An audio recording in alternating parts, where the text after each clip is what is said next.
Muli hinaras ng China Coast Guard ang mga Pilipinong mangingisda sa Bajo de Masinloc.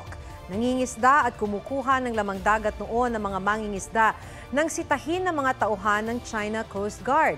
Pinipigilan at hinahawakan pa ng isang naka-life vest ang kulay berdeng bangka. Kinuha ng mga Chinese ang huli ng mga mangingisdang Pinoy. Nangyari ito noong January 12, 5 araw bago nagpulong ang mga opisyal ng Pilipinas at China at nangakong patitibayin ang maritime communication at pagresolba ng mga issue sa West Philippine Sea.